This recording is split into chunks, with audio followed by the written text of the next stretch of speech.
how to change some drum brakes on a 2018 Ford Ranger Wild Track. First thing you need to do is make sure it's safe to work. And what I've done is, because the handbrake has to be off to change the drum brakes, because the handbrake activates the drum brake, I've put my car in four-wheel drive and I've put it in park, and then I've chocked four wheels, and I've put the wheel that I've taken off underneath the car for an extra precaution there. But yeah, so, you know, if you didn't have your car in four-wheel drive, the only thing stopping it going back is the chocks and that one wheel on the opposite side, because the front wheels, if they're not locked into four-wheel drive, they're just going to roll. So putting it into four-wheel drive is definitely the safest option for doing this. Okay, first thing you want to do is take this screw out right here. These can be an absolute bitch to get out, so use a rattle gun with the right sized Phillips head on it. So as long as you've got a bit of vibration, they come off. Whoop. There we go. Now the drum's most likely seized on there, so I'm using a gimpy just to loosen it up a bit, give it a few taps.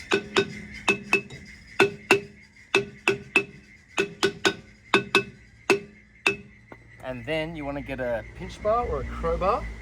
There we go. And there's a little lip in there, and you want to sort of work your way around the drum. So give it a bit of a, I'm trying to do this with one hand, but just to show you guys, you know, give it a bit of a wedge there, give it a bit of a lever, not a wedge, a lever there, and work your way around till it comes off.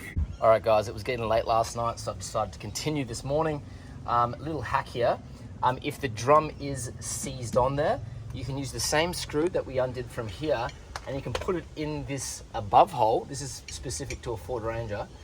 And when you put it in this hole and you tighten it up, see if I can do it with one hand while holding a phone, it will actually push the drum off the actual, there we go.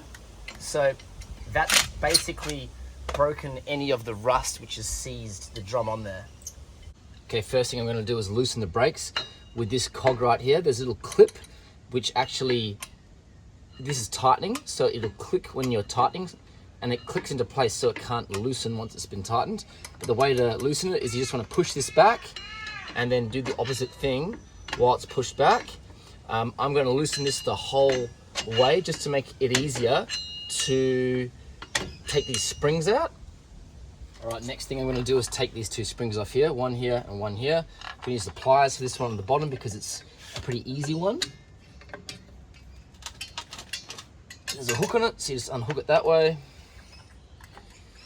Okay, the top one, I'm going to grab it like this. There's a hook. I'm just going to pull it this way. There we go. That one's out.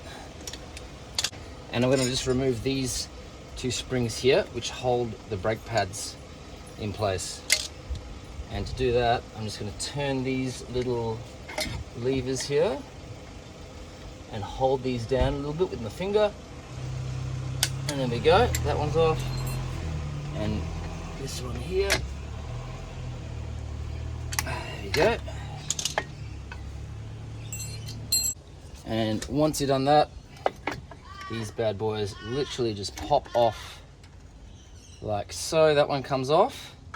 And this one here, just pop down there. This one here won't come off. It'll just be attached to this cable here.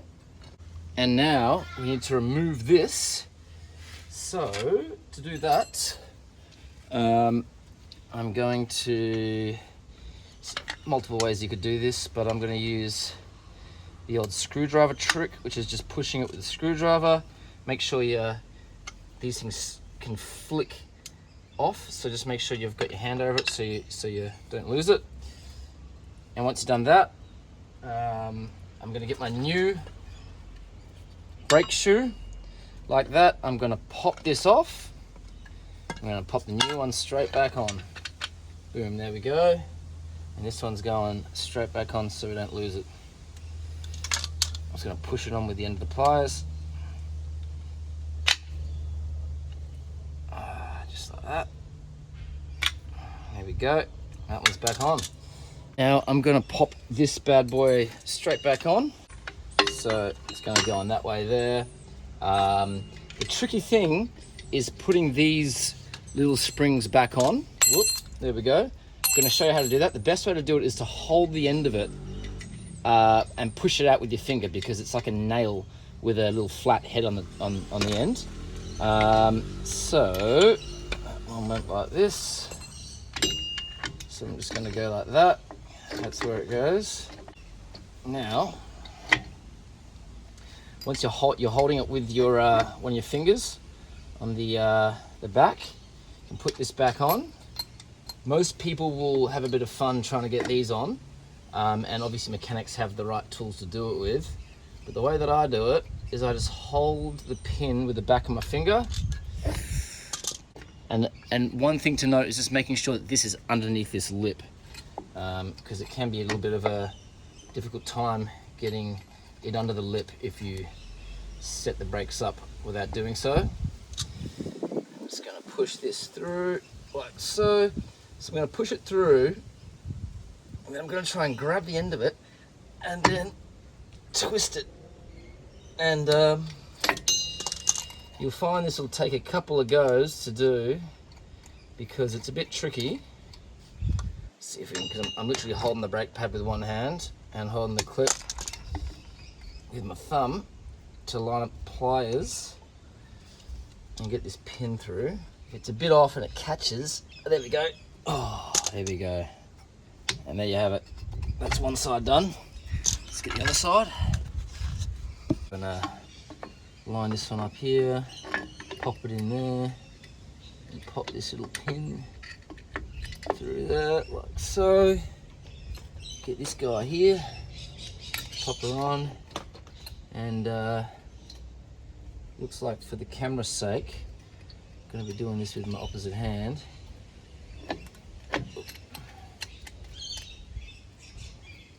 Okay, so that's pretty lined up there. Now I'm going to open the pliers a bit, push it through and grab the pin. See how we go. A bit hard to do with my left hand, I am right-handed. Oh, so move the pin a bit over. There we go. If you get it lined up, you don't actually need to push it that hard.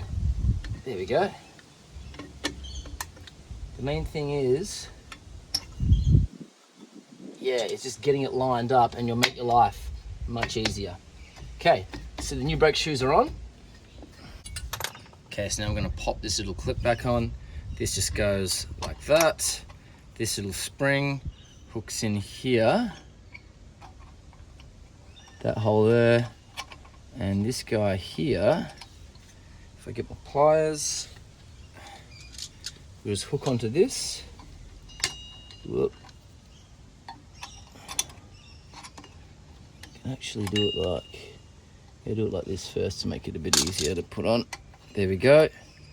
That's how that guy sits on there, and that's our clip there. And this guy here. Now you want the longer part on the outside. So because we've whoopsie daisies, it'll sometimes do that. It'll fall off, but you just need to pop it back together. And this long part is on the outside. So like so. And then because we have made this a bit smaller by turning it, you can just sort of extend it a bit and pop it in like that. And once you've got it lined up like that, we can push these shoes together. Oh, there we go. Push them together, and that'll lock that in place. And you can see now that this is working. And I'm going to just actually open this up similar to the distance it was before, because these brake shoes are pretty much all, yeah, they're not really, well, they're brand new. There we go. And the old brake shoes were not really worn out, So yeah, that was about the same as last time. Okay, now that that's on, I'll do the big, because the camera's set up, I'll do the big spring. This one here pops in this way here. So I'm gonna put this hook end in first, and then best way to do these ones, don't use the pliers to put it back on because it's quite hard. Use the screwdriver.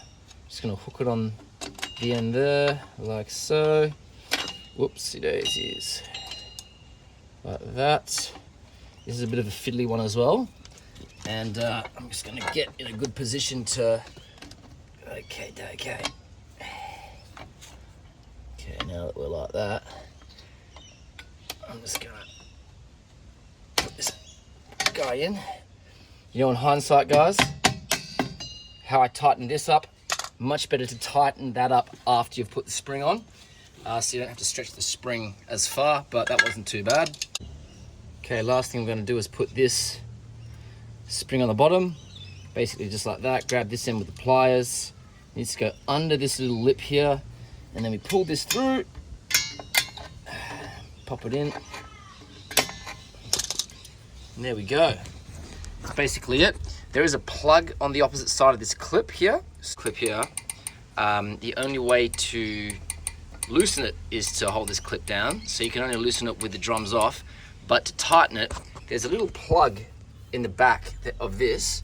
You can pull the plug out and you can actually adjust this with a screwdriver. So I'd put them on a little bit looser than they were before, and then drive the car around, undo that plug, and just turn this a couple of times if the brakes don't seem like they're tight enough. Okay, last thing you want to do is obviously put this Phillips head screw back in place. Obviously struggling again because I'm holding my camera with one hand. And there you have it, all done. Fantastic.